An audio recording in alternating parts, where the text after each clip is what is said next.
Hey everyone, welcome back to the channel. We're going to do another electrical video today, and it is a request from a subscriber.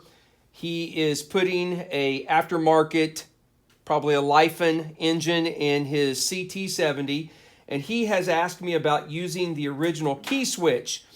Now, I've never, and I don't know, I had never tried it before. I always just get the aftermarket switch that's made to plug right into the harness and just replace it. I've never actually tried to reuse the original switch.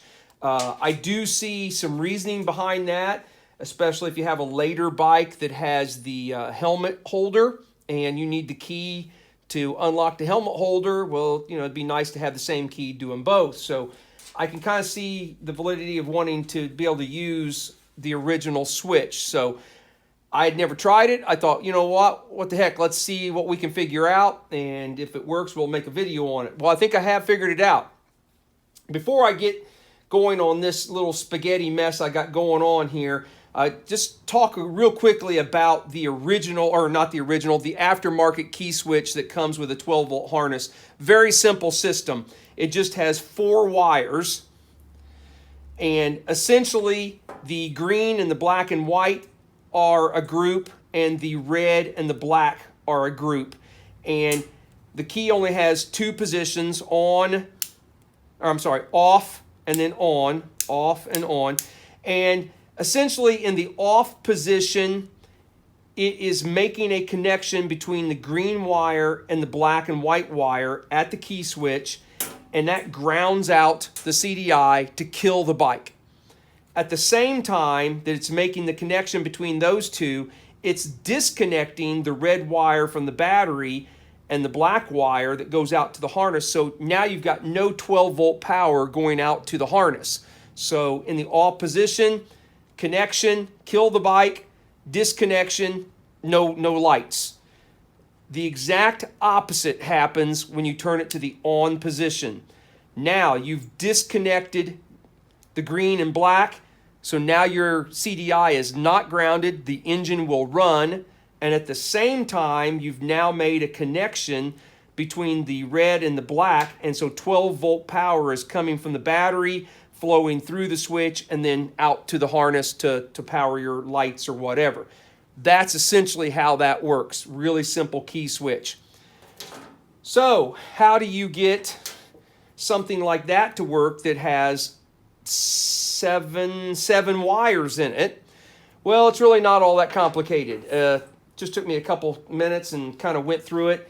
And I know this is going to look kind of messy here, but hopefully I'll get the idea across. Essentially, we're going to use 4 wires in this harness also, in this off of this key switch. We're going to use the green and the black wire as the kill wires, which is good because if you're hooking this to a 12-volt harness, that's essentially similar to what you were using here. Just hook the green to green and the black to the black and white. And I've got my multimeter hooked to it, to the green and the black wire, and you can see in the off position, I'm getting a reading. I've got continuity, meaning I'm making a loop. This is making a complete circle. And then as soon as I turn the key to the first on position, now I don't have a loop. I've disconnected the green and the black wire with inside the switch, so now the bike will run. The same thing in the second on position. Still no continuity. Bike will still run. The only position that the bike will not run is in the off position. Okay?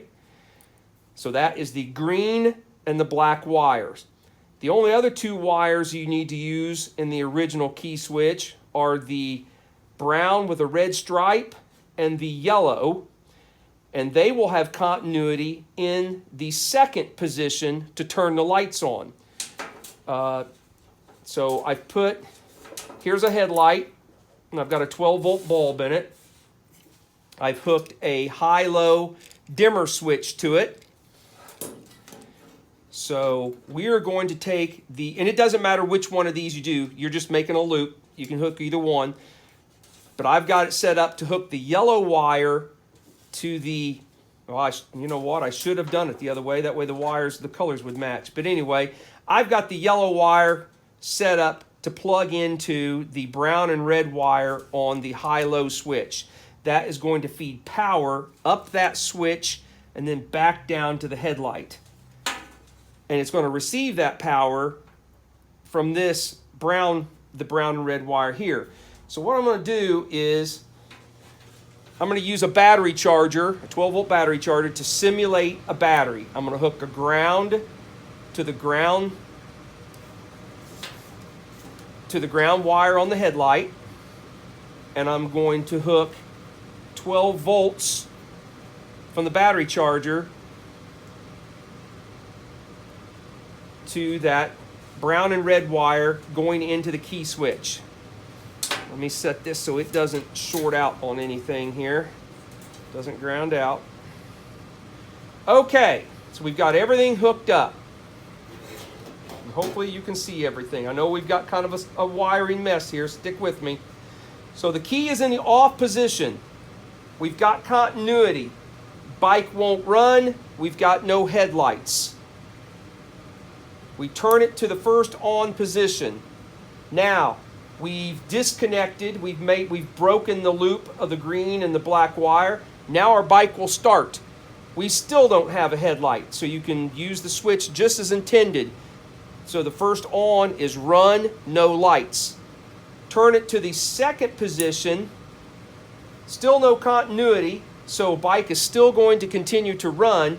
But now you see we got a headlight on because now power is allowed to pass from the battery through this brown wire, through the key switch, out the yellow wire to our high-low switch. And then the power is going up the high-low switch. And right now we have it in the low beam setting, so it's coming out the white wire. I switch it to the high beam, and now it's coming out the blue wire.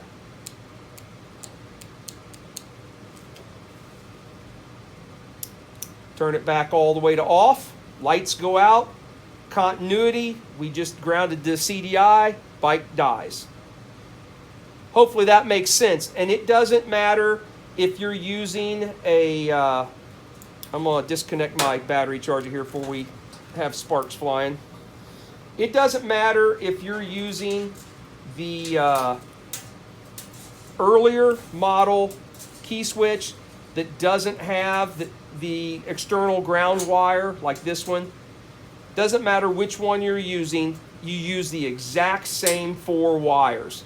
The green and the black to kill the bike, and the yellow and brown and red, same wires in here.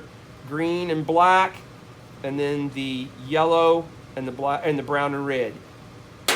And that is how you would use the original key switch with your 12-volt aftermarket engine and get it to actually work the way it was intended to work from Honda, where it's off, on with no lights, on with lights. Hope that helps. I can't remember who asked me to post that, but there you go. If any of you have other suggestions for similar type of videos, electrical or whatever, let me know, and I will do my best to kind of show what I do. This is how I would wire that if I were putting that in my bike. So, guys, gals, everybody have a great day. Hit me with a subscribe, a like, a comment if you don't mind, and we will see you on the next video. Thanks.